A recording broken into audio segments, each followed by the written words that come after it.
নমস্কার বন্ধুরা, পিংলুস কিচেনে আপনাদের সকলকে স্বাগত জানাই। যে রেসিপিটা বানাচ্ছি সেই রেসিপি যদি আপনাদের ভালো লেগে থাকে তাহলে অবশ্যই সাবস্ক্রাইব করতে ভুলবেন না। আমি এখানে একটা প্যান নিয়ে নিয়েছি। আমি হাফ কাপ চাল নিয়েছি, কোলাম রাইস, যে কোনো রাইসে এটা হবে। এটা কড়াই নিয়ে তার মধ্যে আমি দিচ্ছি কিছু কারি পাতা, সামান্য একটু জিরে, আর দিচ্ছি আদা কুচো দিয়ে একটুখানি কয়েক সেকেন্ড আমি ভাজবো। আর স্লাইস করা পেঁয়াজ এখানে একটু ভেজে নেবো। এটা পুরো অয়েল ফ্রি হবে, অয়েল ছাড়া এই খাবারটা হবে। পেঁয়াজটা আমি ভেজে নিচ্ছি, যত সরু কাটা যাবে খুব তাড়াতাড়ি ভালোভাবে ভাজা হয়ে যাবে।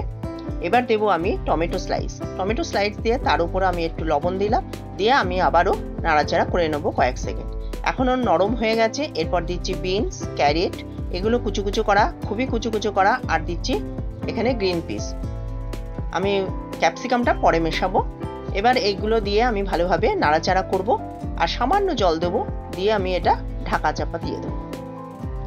ঢাকা দিয়ে 1.5 মিনিট হতে দেবো।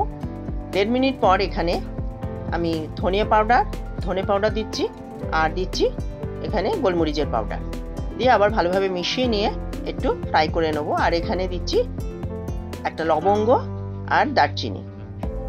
এগুলো দেওয়ার পর আমি এখানে চালটা দিয়ে দেবো। চালটা ধুয়ে দিতে হবে, এখানে কোনো ভেজানোর কোনো দরকার নেই। চালটা দিয়ে আমি আবারও নাড়াচাড়া করে নিচ্ছি সব সঙ্গে। আর এটা যদি যত ভালোভাবে ভাজা যাবে, এবার ক্যাপসিকাম আর লঙ্কাটা দিয়ে দিলাম, আর এটা যত ভালোভাবে ভাজা যাবে, এখানে লবণও দিয়ে দিলাম, তত কিন্তু ঝরঝরে ভালো হবে। কারণ এরা তেল, ঘি, বাটার কিছু পড়ছে না। এখানে আমি 1.5 কাপ জল দিয়ে দিচ্ছি, কারণ এখানে আমি 1 কাপ দিলেই চালে হয়ে যেত, কারণ আমি সবজিগুলো দিয়েছি, তার জন্য আমি 1.5 কাপ জল দিয়েছি। 1.5 কাপ জল দিয়ে আমি এটা ঢেকে দেবো আর মিডিয়াম ফ্লেমে দিয়ে দেবো। দেখো এটা এখনো একটু অল্প অল্প জল আছে, আবারও আমি ঢাকা দিয়ে দেবো। ঢাকা খুলে আমি ধনেপাতা দিয়ে স্ট্যান্ডিং টাইমে 2 মিনিটের জন্য রেখে দিলাম। 2 মিনিট পরে দেখো কতটা ঝরঝরে হয়েছে। এটা রায়তার সঙ্গে, শশা দইয়ের রায়তার সঙ্গে খুবই ভালো লাগে এটা খেতে। আর এটা ওয়েট লস যারা করছো তাদের জন্য কিন্তু খুবই উপকারী। এটা লাঞ্চে নিতে পারো, তবে এতটা নয়, লাঞ্চে নেওয়া যাবে এই রাইসটা। দেখো রাইসটা হয়ে গেল, ভেজ রাইস হয়ে গেল। এই রাইসটা তোমাদের যদি ভালো লেগে থাকে তাহলে অবশ্যই লাইক করো, শেয়ার করো, আর আমার চ্যানেলকে সাবস্ক্রাইব করতে একদমই ভুলো না। এটা আমি দই শসা রায়তা দিয়ে আমি এটা পরিবেশন করেছি, কারণ দই শসা দুটোই হেলদি, আর এই ভাতটার সঙ্গে ভীষণ ভালো যাবে।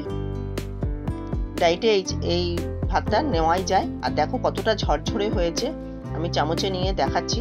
দেখো কতটা ঝরঝরে হয়েছে। চালটা যত ভালো ভাজা যাবে তত কিন্তু ভাত ঝরঝরে হবে।